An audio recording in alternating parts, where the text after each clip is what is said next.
Today on Kentucky's Old Past, we're going to talk about something that I've heard many stories about. I've even talked to other guys just to make sure they'd heard these stories, and that is borrowing fire. Now, I don't understand the whole backside of this story. I would imagine it probably happened around the Great Depression when people couldn't afford to buy matches, maybe couldn't afford to buy candles or waste candles. And so they would have to send their child, or they would go to the next neighbor, which may be, I don't know how far their neighbor would be, but today for us it's going to be 0.8 of a mile, almost a mile. What they would do is they would send their child, or they would go with some kind of pail, pan, something other that they could carry fire in, because they didn't have nothing to start the fire at their house. And I guess they didn't want to bum matches from somebody else that couldn't really afford to borrow matches. Fire is free if it's already going, but matches cost money. So they would send their kid, or they would go, and I guess in their fireplace or in their box stove, they would dig out ashes and whatever's burning and try to carry that back home to get a fire going. So we're going to try this today. I may fail. I honestly don't know. I've never done this that far. I have packed fire around in a shovel to get another one started, but not no mile. So we're going to get some of this put into this pot, and we'll take off.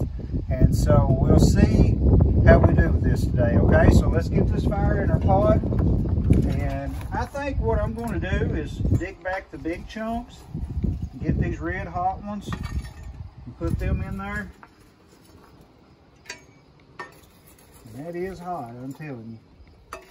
And so you got to imagine, that fire is going to be under my hand. I really don't know how this is going to go. I hope it goes well. We'll just have to see. Ouch. Woo! Told you it's hot. It's hot. It's hot.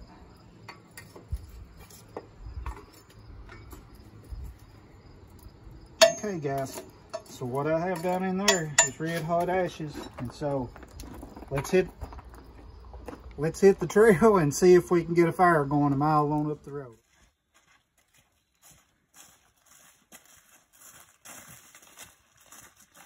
Alright, so I've been walking for about 10 minutes. This is about 0.4 of a mile. This thing's actually started flaming up. It's got so hot, I keep trying to blow it out because it's getting hot on my hands. But at this point, we're going strong. There's two things I figure that a man would have to worry about.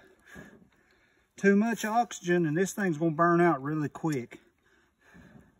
Too little oxygen, and the fire's just going to die out. Too much oxygen, I think this is too much oxygen right now. It's burning all the wood up. I need some good red embers when I get up there. But if there was not enough oxygen, it would just die out and we wouldn't have nothing. So I've got about 0.4 of a mile to walk, but the problem is it's straight up the mountainside. And so I'm already out of breath, but let's see what it'll be like when we get up there, and we'll try to get a fire started in the stove in our cabin. So I'm going to head on. I'll see you guys there.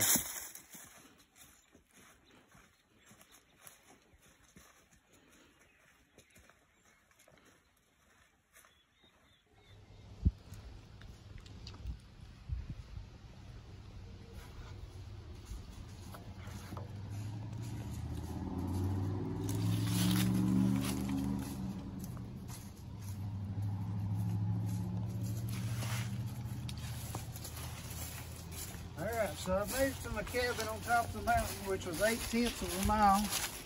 And as you can see, we've actually got really good coals in there. Should be no problem. But that is a heck of a walk, trying to make sure you keep your fire going. But as I was talking about earlier, a lot of oxygen, and you can tell a lot of it's burned up. So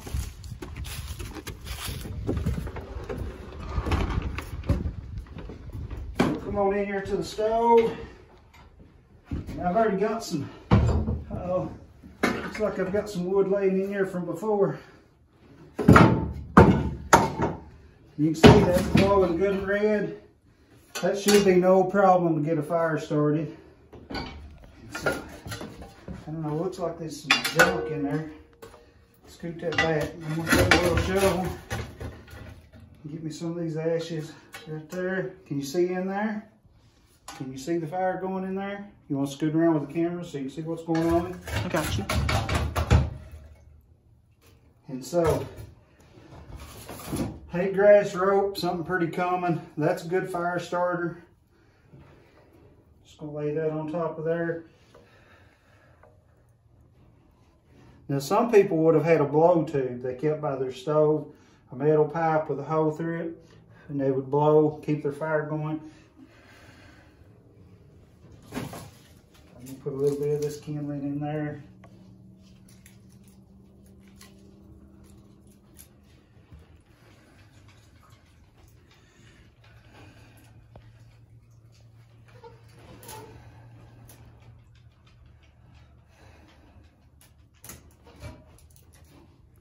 All right, we've got fire going.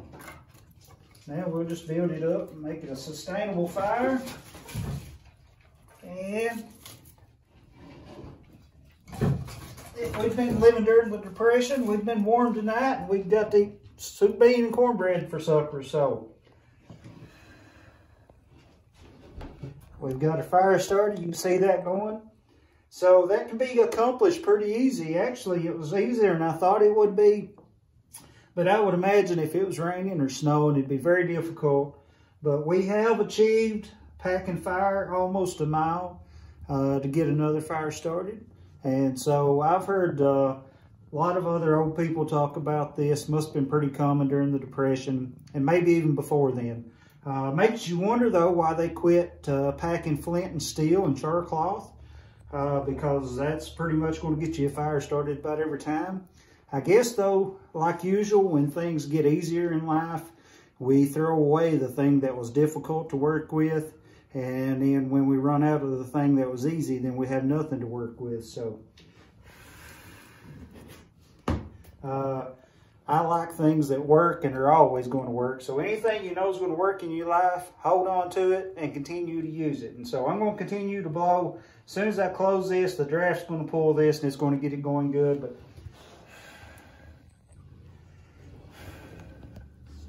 there we go, big flames now, doing good.